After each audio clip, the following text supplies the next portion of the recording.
Semana passada, a cantora Anitta revelou que foi diagnosticada com o vírus Epstein-Barr, conhecido como causador da doença do beijo, a mononucleose infecciosa. É comum e pode apresentar sintomas parecidos com outras doenças de inverno, mas é preciso ter cuidado para que ela não evolua. Quem conversa comigo sobre este assunto é a infectologista Mariana Tassara. Boa tarde, doutora. Boa tarde, obrigada pelo convite. Eu que agradeço a sua presença. Vamos começar entendendo o que é essa doença e quais são os principais sintomas. Bom, a mononucleose é uma doença viral aguda, ou seja, transmite pelo ar através de um contato direto. Ela não fica no ar e pega como Covid. Precisa de um contato como um beijo na boca, beber no mesmo copo, usar o mesmo talher, dividir uma balinha, um chiclete. Então, ele precisa desse contato mais íntimo, salivar, porque ele é um vírus que fica na saliva. E o que ele causa? Ele causa, a maioria das vezes, uma doença assintomática quando é uma criança, passa batido. Quando a pessoa já é adulta, principalmente entre 15 e 25 anos, tipo uma infecção viral com dor de garganta. Dá uma dor de garganta com adenomegalias, umas ínguas no pescoço, febre e às vezes um rash, que é um exantema, é uma lesão vermelhinha no corpo que vai e volta. Então parece um pouco uma gripe, mas não caracteriza porque não tem sintomas como tosse, nariz escorrendo, mas é muito importante a dor de garganta. O paciente queixa uma dor de garganta que nunca teve, que dói muito, que não consegue engolir. Esses são os sintomas quando a doença é sintomática. Alguns veículos de comunicação também relacionaram essa doença com a esclerose múltipla. O que tem uma coisa a ver com a outra? Qual é a relação?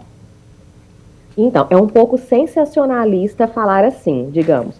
A relação seria um estudo que saiu no começo do ano, que mostrou que algumas pessoas desse estudo, que foi acompanhado por 20 anos, mais ou menos 10 milhões de pessoas, de soldados americanos, nesse estudo mostrou que uma parcela importante que tinham tido infecção alguma vez na vida pelo Epstein-Barr desenvolveram a esclerose múltipla 20 anos depois.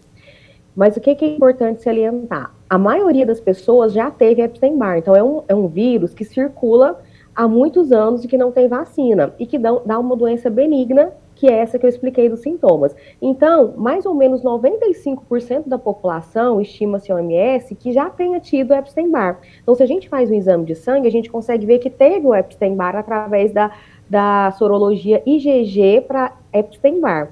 Então, o que acontece? Correlacionou que quem teve Epstein-Barr alguma vez na vida pode ter uma predisposição a ter esclerose múltipla, que é uma doença autoimune neurológica tratada pelo neurologista. Mas é uma doença que precisa de vários fatores para ela acontecer. Então, não é só a infecção do Epstein-Barr que vai levar a ter esclerose múltipla. Não são todas as pessoas, muito pelo contrário, é uma minoria das pessoas que teve Epstein-Barr que vai ter uma predisposição a ter esclerose múltipla somada a outros fatores, como, por exemplo, tabagismo, obesidade, baixa vitamina D no sangue por baixa exposição solar e mais o gatilho de ter tido a infecção pelo Epstein-Barr entra nesse risco de ter esclerose múltipla.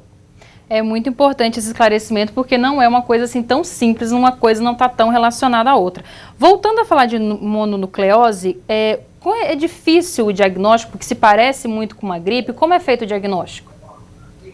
É um diagnóstico, não digamos que difícil, mas às vezes se o médico não pensar, você não faz o diagnóstico, porque como se assemelha com uma infecção viral, passando até às vezes por uma gripe, com uma dor de garganta, sem tosse, sem nariz escorrendo, o médico que mais vai ver a mononucleose é o plantonista, que a paciente vai ficar com uma dor de garganta insuportável, adenomegalia, e se ele não pede o exame, acontece que passa batido, como você falou. E existe um exame muito simples de fazer, que é a sorologia. A gente faz colhendo o sangue e pede sorologia para Epstein-Barr e dosa a proteína IgM e IgG.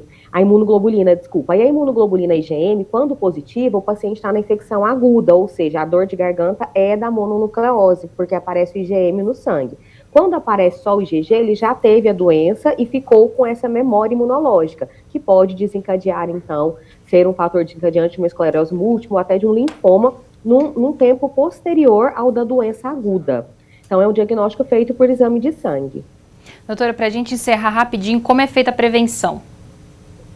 A prevenção, então, é não compartilhar talheres, copos, é evitar, por exemplo, aglomerações, beijar na boca de muitas pessoas, mas isso não impede das pessoas saírem, aglomerarem, porque depende do distanciamento, né? Mas ter esses bons hábitos, parceiro fixo, isso tudo previne a mononucleose.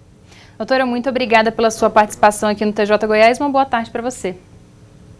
Obrigada, boa tarde a todos.